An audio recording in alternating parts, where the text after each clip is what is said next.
Good morning. I'd like to quickly introduce myself. I am Nikhil Gaurav of last year Civil Engineering Department, Faculty of Engineering, University of Lucknow. Today, I am going to give a presentation on the topic self-compacting concrete. So let's get started. So, first of all, we will talk about what is SCC. So, compacting concrete or self-consolidating concrete is a concrete mix which has a low yield stress, high deformability, good segregation resistance. It is the most revolutionary development in concrete construction for several decades. Moving forward, we have the contents which we will cover under this topic. Moving forward, talking about the principle of SCC.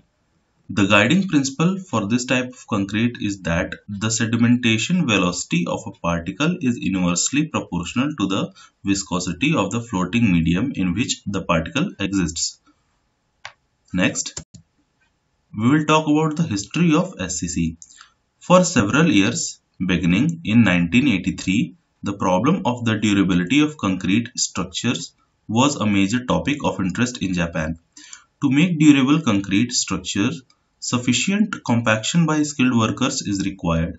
However, the gradual reduction in the number of skilled workers in Japan's construction industry has led to a similar reduction in the quality of construction work.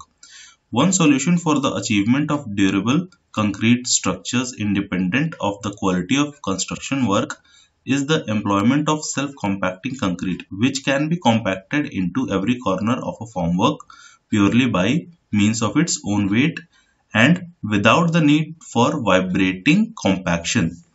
The necessity of this type of concrete was proposed by Okamura in 1986. Studies to develop self-compacting concrete, including a fundamental study on the workability of concrete, were carried out by Ozawa and Maekawa at the University of Tokyo. Next, we have the benefits of self-compacting concrete. At first, we have eliminate mechanical vibration. So, self-leveling, self-consolidating concrete reduces the labor required to place and finish it.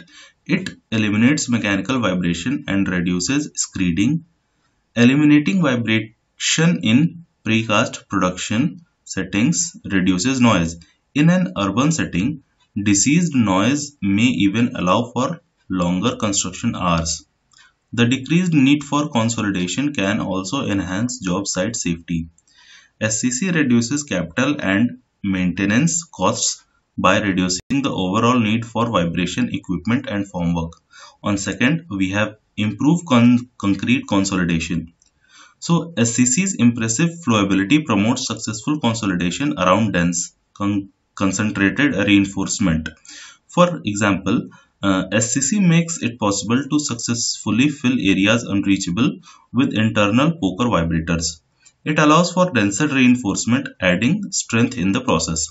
Third, we have enhanced finishes. SCC's flowability reduces finishing requirements. You will need less sack rubbing and remedial work. Architects enjoy increased freedom of design for a number of reasons, including increased options in formwork orientation. SCC can also be placed in intricate molds that would not work with conventional concrete. Given its uniformity and homogeneity, it is possible to use SCC to create smooth finishes and precise textures with relative ease. On fourth, we have make pumping easier. Higher slumps and excellent flowability promote easier pumping, including pumping to substantial heights. Quicker truck to pump discharge speeds construction. So, at last we have save money. When you use SCC, both direct and indirect cost savings occur from decreased construction times, lower discharge and placement times, cosmetic repairs that otherwise take time, or less wear and tear on equipment. Moving forward, we have materials selection for SCC. First of all, we will talk about cement. So ordinary Portland cement, either 43 or 53 grade cement, can be used. Talking about the aggregates, we have the size of the aggregates used for SCC design is limited to 20 mm. If the reinforcement employed for the structures is congested, the aggregate size used can be in the range 10 to 12 mm. Well-graded aggregates, either round or cubical shape, are a best choice. The fine aggregates used in SCC can be either natural aggregate or manufactured aggregates with a uniform grade. The fine aggregates with particle size less than 0.125 mm are generally employed. Talking about chemical admixtures, new generation superplasticizers are commonly used in SCC mix design in order to improve the freeze and thaw resistance of the concrete structure. Air entraining agents are used. To control the setting time, retarders are employed. Now we have mineral admixtures. The mineral admixtures used can vary based on the mix design and properties required.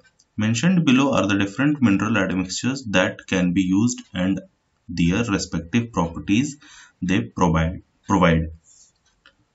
So under this we will talk about GGBS, that is ground granulated blast furnace slag. The use of GGBS helps to improve the rheological properties of the self-compacting concrete. Now fly ash, the fine fly ash particles help to improve the filling of the internal concrete matrix with fewer pores. This improves the quality and durability of the SCC structure. Talking about silica fumes, the use of silica fumes helps to increase the mechanical properties of the self-compacting concrete structure. Talking about stone powder, the use of stone powder in SCC is used to improve the powder content of the mix. Now, talking about water, the quality of water used is same that followed for reinforced concrete and prestressed concrete construction. Moving forward, we have the requirements for self-compacting concrete. On first point, we have high volume of paste. As SCC concrete undergoes self-compaction by its own weight, it has to attain adequate filling ability so that the mix reaches every area. Friction between the aggregates restricts this spreading and hence the filling ability. This issue is solved by increasing the paste content in SCC mix design in a range of 300 to 400 liter per meter cube. The volume of paste implies the combination of cement, water additions, and air. This increase in paste helps separation of the aggregates and easy movement of the mix. Second point, we have high volume of fines, that is less than 80 micrometer. SCC must be designed for sufficient workability. To show the property of self-compaction, the workability must not bring segregation and bleeding issues. To limit these risks, SCC is designed to have a large number of fines in a range of 500 kg per meter cube. Excessive fines in the form of cement alone bring chances of an increased heat of hydration. For this, a part of fines is replaced by pozzolans or mineral admixtures like silica fume or fly ash. The strength and durability requirements of the SCC concrete governs the volume of filler fines added to the mix. On third, we have high dosage of superplasticizers. Superplasticizers are introduced in SCC to obtain the fluidity and workability. Nevertheless, a high dosage near the saturation amount can increase the poreness of the concrete to segregate. The increase of workability by using superplasticizers won't leave segregation or bleeding issues. On fourth, we have use of viscosity modifying agent. The viscosity modifying agent in SCC mix design has the same objective as that of fine particles. These help to attain flowability property for concrete without segregation and bleeding issues. These hold the mix by thickening the paste and holding the water with the skeleton created by these agents. Viscosity modifying agents are cellulose derivatives, polysaccharides, or colloidal suspensions. The introduction of such products in SCC seems to be justified in the case of SCC with the high water to binder ratio. On the other hand, they may be less useful for high performance SCC with low water binder ratio. Viscosity agents make SCC less sensitive to water variations in water content of aggregates occurring in concrete plants. On fifth, we have less coarse aggregate. To increase the passing ability of SCC, the volume of coarse aggregate added is less. The coarse aggregate used can be either naturally rounded, crushed, or semi-crushed aggregate. The coarse aggregate has a role in increasing the packing density of the SCC. So the volume of the coarse aggregate must not be too high nor too low. The size of coarse aggregate used can be between 10 mm and 20 mm. With the increase in the size of coarse aggregate, the passing ability decreases. The choice of a higher aggregate size is thus possible, but is only justified with low reinforcement content. At last, we have addition of admixtures. Admixtures added to SCC can have a retarding effect on the strength and the temperature development in the fresh concrete, and this has to be kept in mind in the construction process. Suppliers of admixture can produce various admixtures suitable for different weather conditions and temperatures. The additions have to be performed based on the guidelines provided by the admixtures. Moving forward, we have the flowchart for achieving self-compactability. The method for achieving self-compactability is through resistance to segregation between coarse aggregate and mortar when the concrete flows through the confined zone of reinforcing bar. So here we have limited aggregate content, that is limitation of coarse aggregate content. The frequency of collision increases as the relative distance between particles decreases and then internal stress increases. Limiting the coarse aggregate content to a level lower than normal is effective in avoiding this kind of blockage. Low water power binder ratio, that is reduction of water to binder ratio. High viscous paste is required to avoid the blockage of coarse aggregate when concrete flows through obstacles. Now, use of VRA, viscosity reduction agents. High deformability can be achieved by the employment of VRA, keeping water power ratio to a very low value. Now, moving forward, we will talk about disadvantages of self-compacting concrete. As with any construction material, self-compacting concrete faces the following limitations. First one, material selection is more strict. Second, construction costs increase compared with the regular concrete. Third, many trial batches and laboratory tests are required to use a design mixture. Fourth, higher precision is required when measuring and monitoring. Fifth, there is no internationally accepted test standard for self-compacting concrete mix. Moving forward, we will talk about the applications of self-compacting concrete. The major applications of self-compacting concrete are construction of structures with complicated reinforcement, any building. Third, we have highly stable and durable retaining walls are constructed with the help of SCC. At last, SCC is employed in the construction of raft and pile foundations. Now we will talk about utilization of SCC in India.